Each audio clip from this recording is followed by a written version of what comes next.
Nimefurahi leo kufika hapa Kenol. Vile mnasikia, mara ya mwisho nilikuja hapa Kenol, tulikuta polisi amesimama juu ya madhabahu na tear gas. Ndio mjue shetani yako na kiburi.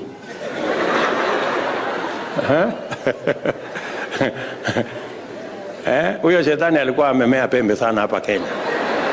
So, lakini mimi nimefurahi ya kwamba leo tumekuja hapa Kenol. Wale ambao walifanya hiyo maneno na vile Rigathi amesema si ukweli, mimi actually I'm the one. Mimi ndio ningewaomba msamaha, kwa sababu hiyo serikali ilikuwa mimi na Uhuru ndio tulitengeneza, si ndio? Lakini tukapata wafanyikazi wengine wa kiburi na madharau na wajinga, ndio wakakuja wakapiga tear gas kanisa. Unaona ile hasara tumepata. So kwa kanisa, poleni sana. Mimi naomba msamaha kwa sababu sisi ndio tulitengeneza hiyo serikali.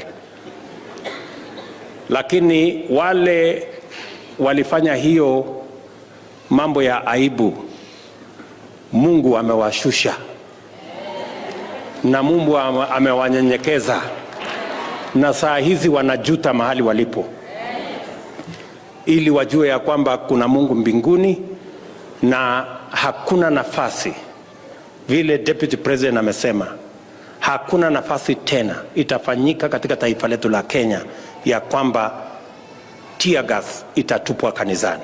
Haiwezi kufanyika tena. We want to assure the church, we want to assure religious leaders, we want to assure every Kenyan that places of worship are sacred and no government will go and interfere in places of worship. Not my administration. We will make sure that we have respect for places of worship and we have respect for our spiritual leaders. We are going to work together because this is God's nation. Hii ni nchi ya Mungu na tunamheshimu Mungu kiasi hiyo. Unajua mhalifu yuko kanisani, kuna sheria. Kama mlangoni pale, wacha masaa ya ibada malizike, mtoe yule mhalifu. Uweze kuja kutupa tear gas kwa kanisa. Hii kitendo ambacho ni cha hatari cha usalama. Sasa tuwaomba serikali ituheshimu, tuwaomba serikali iheshimu nyumba za ibada zote, tuwaomba serikali isijaribu kuvuruga au kuharibu na kuwatoa fikra watu ambao wamekuja kuabudu Mungu na wamekuja wataka amani, Mungu alete amani katika ulimwengu. Wao watafanya vitendo ambavyo kwamba havistahiki katika ubinadamu. Tumeenda kuomba watu wakuja hapo waanze kutuba matia gas ndani ya kanisa. Waja watu wakuwe na heshima na watu wengine.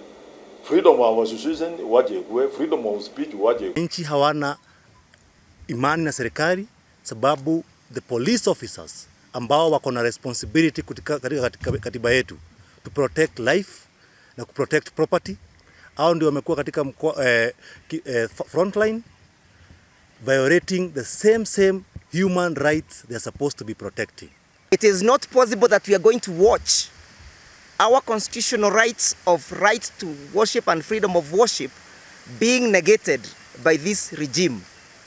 We want to remind them that the law will catch up with you. You may hide behind your power currently, you may hide behind your guns, behind your tear gas, but time is coming when the law shall catch up with you.